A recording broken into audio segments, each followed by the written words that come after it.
It is a Monday, and we are in Fall River, Massachusetts today. And this director for this hospital called us out to run a Cat 6 data line for them. Basically, this data line is going to be controlling the phone networking system for that side of the hospital. So this is the server room I'm in. I got a supply duct for the HVAC. I got a sprinkler, a heat detector, and a 6-inch recessed light. I can't get my head above the ceiling, and I can't even fit a ladder in here, which is why, if that made you laugh seeing that little plastic stool, that's what I'm, standing up on in order to punch it down into that server. So here's my plan. I'm going to be following that inner duct there, which has a bunch of fiber optic cables in it, through the wall there, and then into the hallway. So if you're running data lines, especially Cat 6 data lines, you got to be careful to not chafe the wires or bend it too tightly, or you risk breaking the conductor inside that cable there, and then you're going to have to start all over. I'm going to be using these easy pull Cat 6 boxes. They're extremely convenient because you're not going to tangle up that Cat 6 wire and then everything just turns into a mess.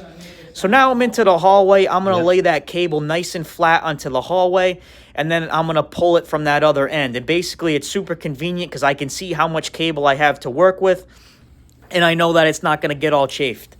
So now I'm going to be feeding it on one end, and I have someone else pulling it into that room.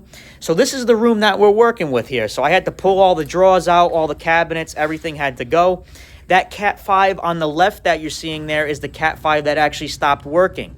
So now I'm going to be replacing it with that Cat 6. I tried to get down the wall there, but there was a 2x10 in there. I couldn't get through it. So now I'm going to be snaking into that existing raceway that we had there, and I'm going to abandon that Cat 5, and they said that was perfectly okay. So that's what we're going to do there. And as you can see, I left a bunch of slack. So you might be saying, why do you leave so much slack there? Well, in these hospitals that we do a ton of work for, they always change the locations periodically, when room changes, or they have a different unit going into each room. So you got to make sure that you have the extra, footage there in order to move that cable around. I'm going to be using this Ideal pass-through RJ45 crimper. This is the best crimper I have ever used.